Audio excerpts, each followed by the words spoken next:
Greetings everybody, this is Emily from A Pages in Ink, and today I will be doing my book talk on Dream Thieves and Blue Lily Lily Blue by Maggie Stiefvater.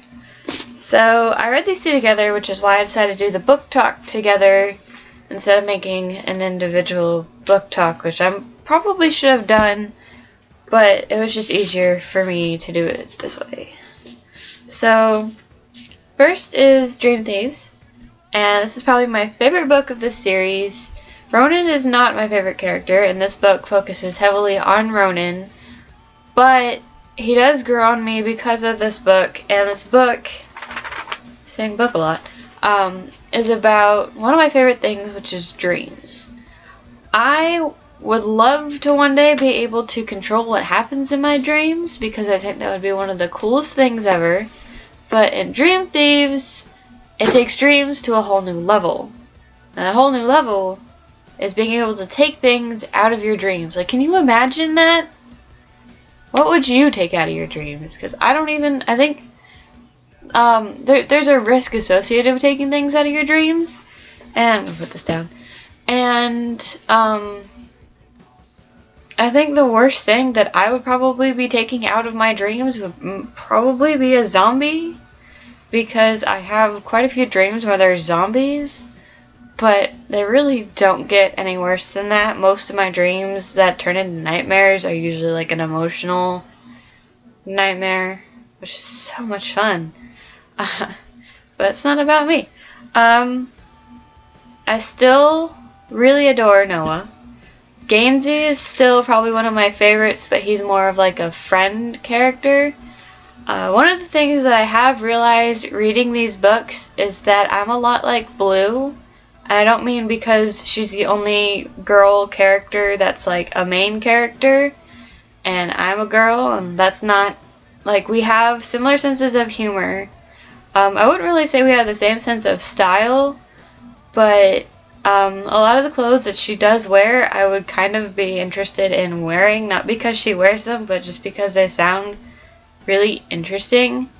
And I mean, growing up in a house of sidekicks could be awesome, but at the same time probably really irritating, and I can get some of the moments where it is, especially with her cousin, because if I had a cousin like Orla, I would go nuts. She drives me nuts, and you don't even see that much of her, but she drives me nuts. I like how Kavinsky, I think is how you say it, is like the bad guy of this story, but he's not really such a bad guy. Like, he's got a terrible personality, but he's more interesting than heartless. It's obvious that he wants a friend that's like him, which is Ronan, but Ronan wants nothing to do with him because he's a jerk, and Ronan likes his friends that he hangs out with. But I like him as a character, Kavinsky.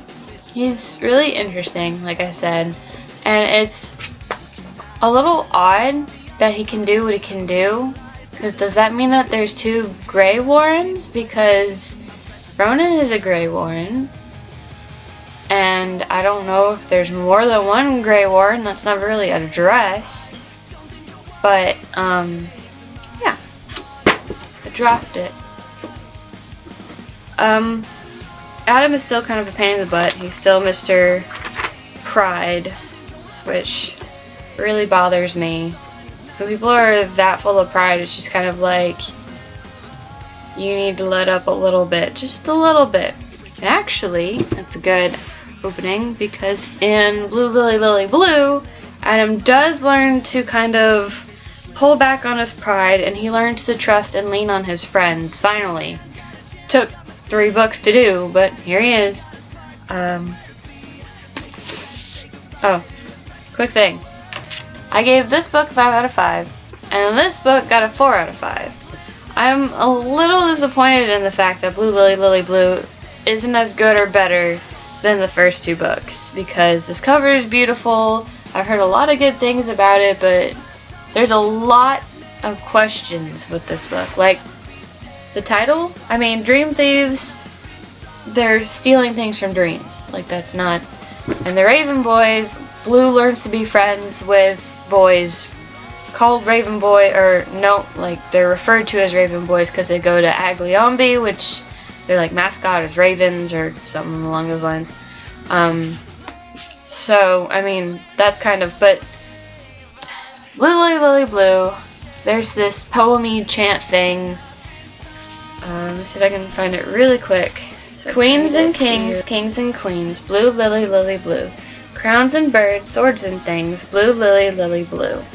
And it's never explained what the heck that is in this entire book. It's probably repeated maybe 4 times. And a character that pops up in this book called like Gwenlyan.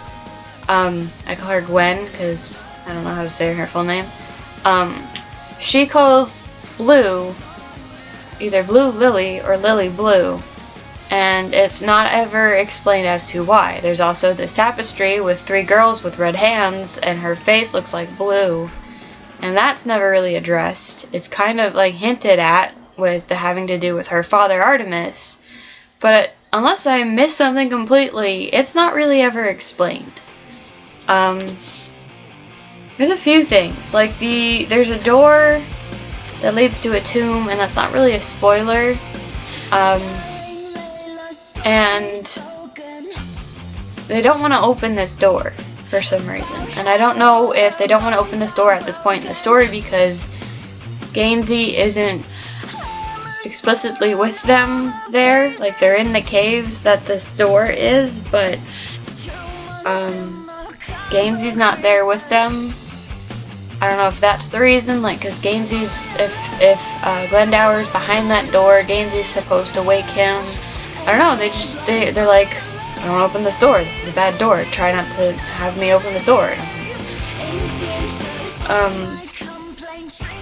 Which is really weird. So I'm assuming it's the 3rd sleeper that they're not supposed to wake. But, yeah. The antagonist of this book is a man named Colin Greenmantle, who is actually in Dream Thieves a little bit. He's the guy that employs the Gray Man, and in Blue Lily Blue, he moves to Henrietta, trying to find the Grey Warren with his wife Piper, who I think is the brains of their whole operation because she's a lot smarter than she's originally portrayed, which kind of bothers me. And Greenmantle's kind of like a teenager in a grown man's body who breaks things when he doesn't get what he wants because he was spoiled as a child. Because he wants this, he wants these artifacts so bad. He doesn't know how to use them. He doesn't know probably what most of them even really do. And he calls himself a historian and he knows Latin, but there's like not a lot of, I want to say there's not really a lot of character development with him. He's just kind of a character, and you can see his personality outright, but it doesn't talk too much about, like, if he even went to college, how he learned Latin. It's just more of, like, with the Gray Man and Dream Thieves, you get a lot of backstory with the Gray Man. You know, his father was kind of like Niall Lynch, is kind of what I get the gist of. And his brother's always trying to kill him.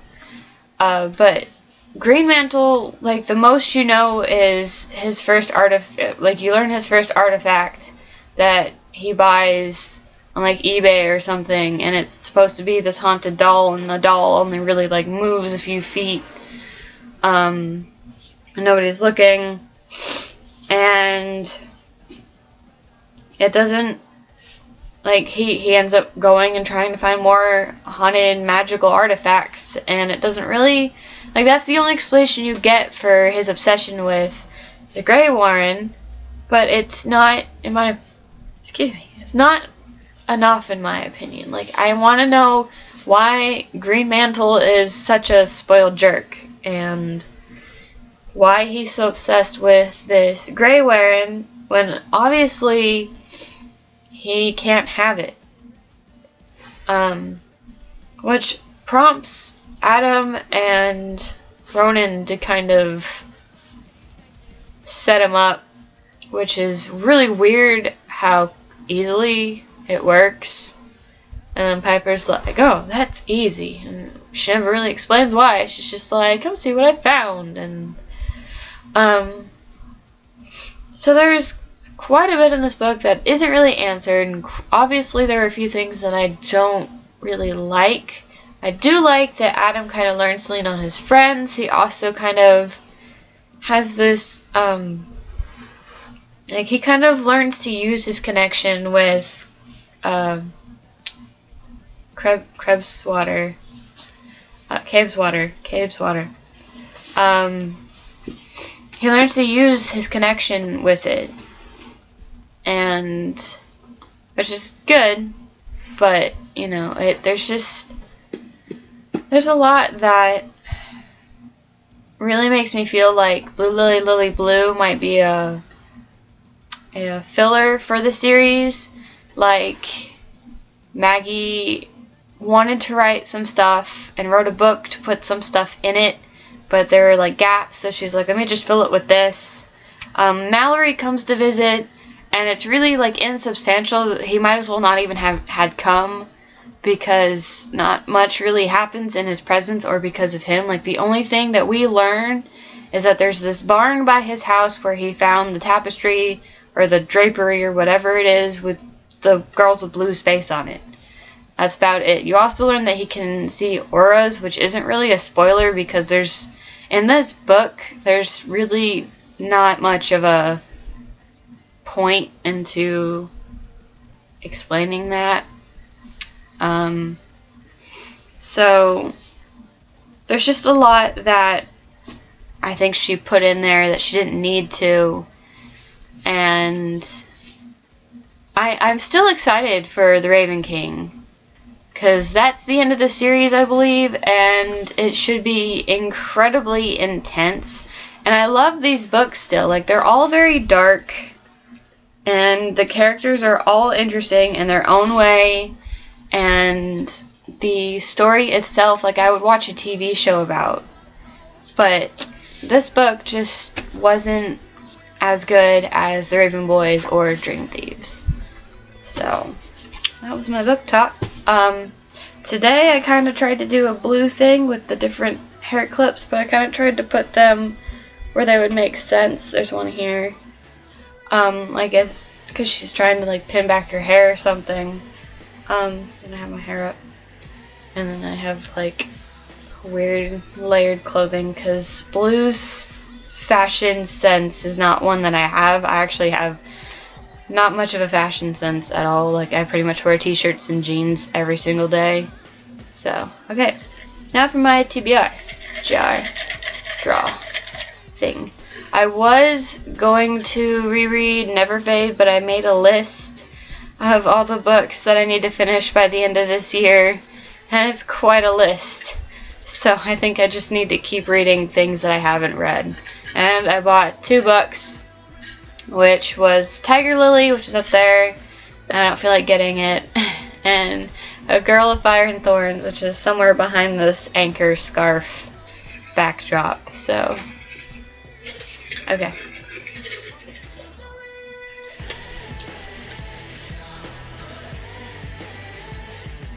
So my next book is Geek Girl by Holly Small, I think is how you pronounce it. So, yay! Look forward to that, and I will see you guys next time. Bye!